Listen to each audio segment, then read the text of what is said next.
Kisah Nabi Yahya alaihi salam. Yahya tumbuh di bawah asuhan Nabi Zakaria dan ibunya yang saleh.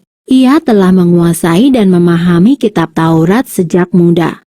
Sifat dan pengerangainya sungguh luhur. Ia pun sangat berbakti kepada orang tua. Karenanya, Allah mengangkat Yahya sebagai nabi untuk berjuang dan berdakwah bersama ayahnya, yaitu Nabi Zakaria.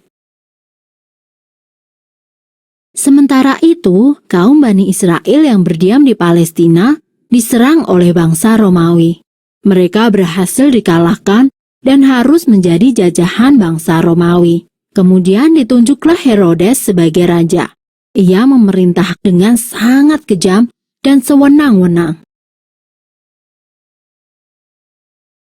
Pemerintahan Raja Herodes yang kejam membuat kaum Bani Israel sangat menderita. Sang raja bahkan membunuh para ulama yang menentangnya.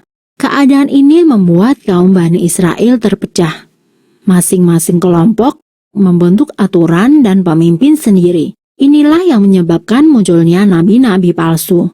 Mereka mengaku sebagai utusan Allah yang sejati. Dakwah dan ajaran kebenaran Nabi Yahya lantang terdengar. Sedikit demi sedikit, Nabi Yahya berhasil mengajak beberapa orang untuk kembali ke ajaran yang benar. Sebagai bukti taubat, Nabi Yahya membaptis mereka dengan cara memercikan air sungai Yordan. Perbuatan Nabi Yahya ini membuat kaum Bani Israel lainnya menjadi sangat murka dan semakin membenci Nabi Yahya maupun Nabi Zakaria. Sementara itu, Raja Herodes yang kejam berniat untuk menikahi putri tirinya sendiri, yaitu Herodia. Keinginan Raja Herodes ini ditentang oleh Nabi Yahya. Karena haram hukumnya seorang bapak menikah dengan anak tirinya. Kecaman Nabi Yahya tentu saja membuat Raja Herodes menjadi sangat murka. Herodia marah kepada Nabi Yahya yang menghalangi pernikahannya dengan sang ayah. Ia pun berencana untuk menggoda Nabi Yahya dan membuktikan bahwa sesungguhnya Nabi Yahya pun tidak akan tahan dengan pesonanya. Namun usahanya gagal. Nabi Yahya sama sekali tidak tertarik kepada dirinya. Herodia pun marah dan bersumpah untuk menghancurkan Nabi Yahya. Keteguhan Nabi Yahya dalam berdakwah membuatnya harus menghadapi dua kekuatan besar, yaitu kaum Bani Israel dan Raja Herodes, serta putri Herodia yang sangat berkuasa. Putri Herodia meminta agar sang raja mengerahkan pasukannya untuk menangkap dan membunuh Nabi Yahya. Dengan demikian, mereka bisa menikah tanpa ada yang menghalangi. Dan rencana jahat itu dibantu oleh kaum Bani Israel. Mereka rela bekerja sama dengan penjajah demi menyingkirkan Nabi Yahya. Penangkapan Nabi Yahya dilakukan secara besar-besaran, dan akhirnya mereka berhasil menangkap Nabi Yahya.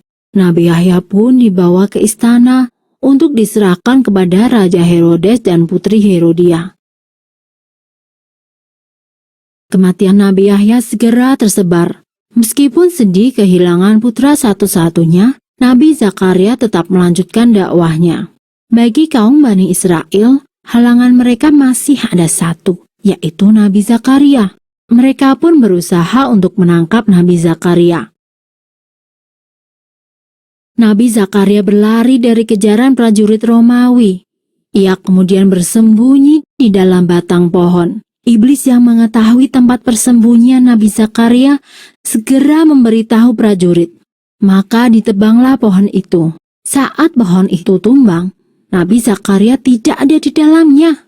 Namun, lama setelah itu, Nabi Zakaria tidak pernah muncul lagi.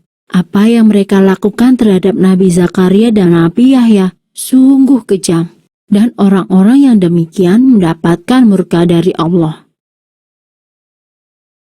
Selesai. Ancaman Allah terhadap kaum yang membunuh Nabi ada pada surat Ali Imran ayat 21.